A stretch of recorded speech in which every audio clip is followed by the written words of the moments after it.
Hi friends, welcome to my channel. Amruthadhaare ಇಂದಿನ ಸಂಚಿಕೆಯಲ್ಲಿ ಏನಾಗುತ್ತೆ ಅಂತ ಹೇಳಿ ನೋಡೋಣ.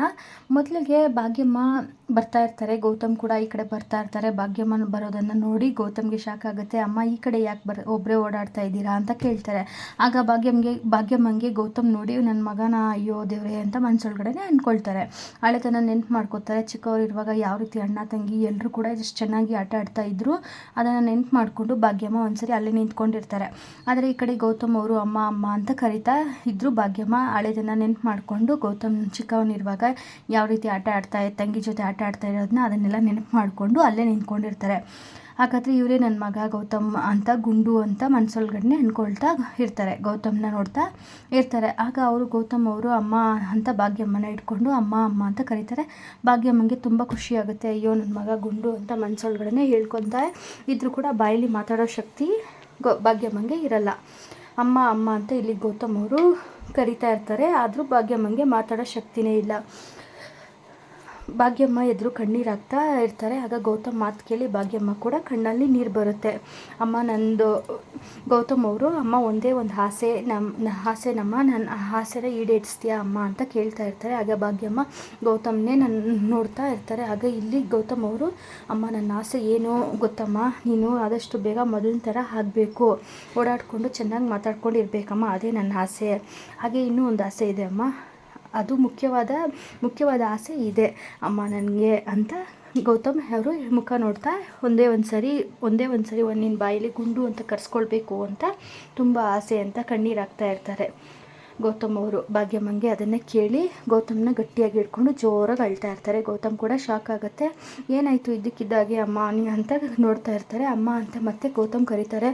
ಭಾಗ್ಯಮ್ಮ ಗೌತಮನ್ನ ಹಿಡ್ಕೊಂಡು ತಪ್ಕೊಂಡು ಅಳ್ತಾ ಇರ್ತಾರೆ. ತುಂಬ ಗೌತಮ್ಗೆ ಏನಾಯಿತು ಅಮ್ಮ ಮೊದಲ ಥರ ಆಗಿಬಿಟ್ರಾ ಅಂತ ಇಲ್ಲಿ ಗೌತಮ್ ಒಂದ್ಸರಿ ಶಾಕಿಂದ ನೋಡ್ತಾ ಇರ್ತಾರೆ. ಭಾಗ್ಯಮ್ಮ ಅಂತೂ ಗೌತಮ್ನ ತಪ್ಕೊಂಡು ಅಳ್ತಾ ಇರ್ತಾರೆ. ಭಾಗ್ಯಮ್ಮಂಗೆ ಮಾತಾಡೋ ಶಕ್ತಿನೂ ಇರಲ್ಲ. ಭಾಗ್ಯಮ್ಮ ಗೌತಮ್ ತಪ್ಕೊಂಡು ನನ್ನ ಮಗ ಮನಸ್ಸೊಳಗಡೆ ಅಂದ್ಕೊಂಡು ಗುಂಡು ಅಂತ ಕಣ್ಣೀರು ಹಾಕ್ತಾ ಇರ್ತಾರೆ. ಆಗ ಭೂಮಿಕಾ ಅವ್ರು ಬರ್ತಾರೆ. ಗೌತಮ್ ಅವರು ಹೇಳ್ತಾರೆ, ಭೂಮಿಕಾ ಅವರೇ ನಿಮಗೆ ಗೊತ್ತಾಯ್ತಾ ಅಮ್ಮನ ಬಿಹೇವಿಯರಲ್ಲಿ ಏನೋ ಚೇಂಜ್ ಆಗಿದೆ, ನಾನು ನೋಡಿದೆ ಭೂಮಿಕಾ ಅವರೇ, ನಾನು ನೋಡಿದೆ ಅಂತ ಖುಷಿಯಲ್ಲಿ ವ್ಯಕ್ತಪಡಿಸ್ತಾ ಇರ್ತಾರೆ. ಆಗ ಭೂಮಿಕಾ ಅವರು ಹೌದಾ ಗೌತಮ್ ಅವರೇ ಅತ್ತೆ ಅಂತ ಮಾತಾಡ್ಸೋಕ್ಕೆ ಹೋಗ್ತಾರೆ. ಆಗ ಅಲ್ಲಿ ಗೌತಮ್ ಅವರು ಹೌದು ಭೂಮಿಕಾ ಅವರೇ, ಅಮ್ಮ ತುಂಬ ಚೇಂಜ್ ಆಗಿದ್ದಾರೆ, ಮೊದಲ ಥರ ಖಂಡಿತವಾಗ್ಲೂ ಇಲ್ಲ, ಅಮ್ಮನ ಬದಲಾವಣೆಯಲ್ಲಿ ನಾನು ನೋಡಿದೆ, ಈಗ ನಂಗೆ ತುಂಬ ಖುಷಿ ಆಗ್ತಾ ಇದೆ ಅಮ್ಮ ಇನ್ನು ಆದಷ್ಟು ಬೇಗ ಬೇರೆ ಡಾಕ್ಟ್ರ್ ಹತ್ರ ತೋರಿಸೋಣ ಭೂಮಿಕಾ ಅವರೇ ಅಂತ ಹೇಳ್ತಾ ಇರ್ತಾರೆ. ಆಗ ಭೂಮಿಕಾ ಅವರು ಇಬ್ಬರು ಕೂಡ ಖುಷಿಯಲ್ಲಿ ಮಾತಾಡಿಕೊಂಡು ಮತ್ತೆ ಹೋಗ್ತಾರೆ. ಆಗ ಈ ಕಡೆ ಭಾಗ್ಯಮ್ಮ ಬರ್ತಾ ಇರ್ತಾರೆ. ಅದನ್ನು ಕೇಳಿಸ್ಕೊಂಡು ಇಲ್ಲಿ ಶಕುಂತಲಾ ಅವರು ಗೌತಮ್ ಹೇಳೋದನ್ನ ಕೇಳಿಸ್ಕೊಂಡು ನಿಂತ್ಕೊಳ್ಳೆ ಅಲ್ಲಿ ಭಾಗ್ಯಮ್ಮಂಗೆ ಹೇಳ್ತಾರೆ. ಆಗ ಲಕ್ಷ್ಮೀಕಾಂತ್ ಇಬ್ಬರು ಕೂಡ ಬರ್ತಾರೆ. ಲಕ್ಷ್ಮೀಕಾಂತ್ ಅವರು ಶಕುಂತಲಾ ಹತ್ರ ನಮ್ಮ ಕತೆ ಮುಗ್ದೋಯ್ತು ಸಿಸ್ಟರ್, ಇವಳಿಗೆ ಪ್ರಜ್ಞೆ ಬಂದರೆ ಅಷ್ಟೇ ಅಂತ ಇಲ್ಲಿ ಹೇಳ್ತಾ ಇರ್ತಾರೆ. ಆಗ ಶಕುಂತಲಾ ಅವರು ಭಾಗ್ಯಮ್ಮನ ಹತ್ರ ಬಂದು ನೋಡು, ಎಲ್ಲಾದರೂ ನಿನಗೆ ಪ್ರಜ್ಞೆ ಬಂದಿದೆ ಅಂತ ಮೊದಲಿನ ಥರ ಆದರೆ ನನ್ನ ಸ್ಥಾನಕ್ಕೆ ಏನಾದರೂ ಕುತ್ತು ಬಂತು ಅಂದರೆ ನಾನಂತೂ ಸುಮ್ಮನೆ ಇರೋದೇ ಇಲ್ಲ, ನೋಡ್ತಾ ಇರು ಈ ಮನೆಯಲ್ಲಿರೋರನ್ನ ಎಲ್ಲರನ್ನೂ ಮುಗಿಸ್ಬಿಡ್ತೀನಿ ಅಂತ ಇಲ್ಲಿ ಭಾಗ್ಯಮ್ಮಂಗೆ ಎದುರಿಸ್ತಾ ಇರ್ತಾರೆ.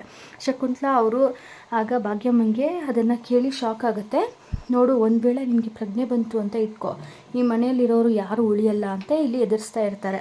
ಆಗ ಭಾಗ್ಯಮ್ಮ ಕಣ್ಣೀರು ಹಾಕ್ತಾ ಭಾಗ್ಯಮ್ಮಗೆ ಅದನ್ನು ಕೇಳಿಸ್ಕೊಂಡು ತುಂಬ ಭಯ ಶುರುವಾಗುತ್ತೆ. ಎಲ್ಲಿ ನನಗೆ ಮೊದಲಿನ ಥರ ನೆನಪು ಬಂದಿದೆ ಅಂತ ಗೊತ್ತಾದರೆ ನನ್ನ ಮಗನಿಗೆ ಏನಾದರೂ ತೊಂದರೆ ಮಾಡ್ತಾಳೆ ಇವಳು, ನಾನು ಯಾರ ಹತ್ರನೂ ಹೇಳದೇ ಇರೋದೇ ಒಳ್ಳೆಯದು ಅಂತ ಭಾಗ್ಯಮ್ಮ ಮನಸ್ಸೊಳಗಡೆನೇ ಅಂದ್ಕೊಂಡು ಒಳಗಡೆಯಿಂದ ದುಃಖ ಅನುಭವಿಸ್ತಾ ಇರ್ತಾರೆ. ಪಾಪ ಭಾಗ್ಯಮ್ಮ ಯಾರಿಗೂ ಹೇಳೋ ಪರಿಸ್ಥಿತಿಯಲ್ಲಿ ಇಲ್ಲ. ನನಗೆ ನೆನಪು ಬಂದಿದೆ, ಹಳೆ ನೆನಪು ಬಂದಿದೆ ಅಂದರೆ ಗೌತಮ್ ಅಂತೂ ತುಂಬ ಖುಷಿ ಆಗ್ತಾರೆ. ಆದರೆ ಹೇಳಿದ್ರು ಎಲ್ಲ ಶಕುಂತಲಾ ಅವರು ಗೌತಮ್ ತಮಗೆ ಏನಾದರೂ ತೊಂದರೆ ಮಾಡ್ತಾರೆ ಅಂತ ಭಾಗ್ಯಮ್ಮ ಅದನ್ನು ಮುಚ್ಚಿಟ್ಕೊಂಡು ಕಣ್ಣಲ್ಲಿ ನೀರು ಹಾಕ್ತಾ ಇರ್ತಾರೆ. ಇಲ್ಲಿ ಭಾಗ್ಯಮ್ಮ ಖಂಡಿತವಾಗ್ಲೂ ಭೂಮಿಕಾಗೆ ಎಲ್ಲ ಸತ್ಯನ ಹೇಳೇ ಬಿಡ್ತಾರಾ ಅಂತ ಮುಂದಿನ ವಿಡಿಯೋದಲ್ಲಿ ಕಾದು ನೋಡೋಣ. ಮುಂದಿನ ವಿಡಿಯೋದಲ್ಲಿ ಸಿಗ್ತೀನಿ. ಅಲ್ಲಿವರೆಗೂ ಟೇಕ್ ಕೇರ್, ಬಾಯ್.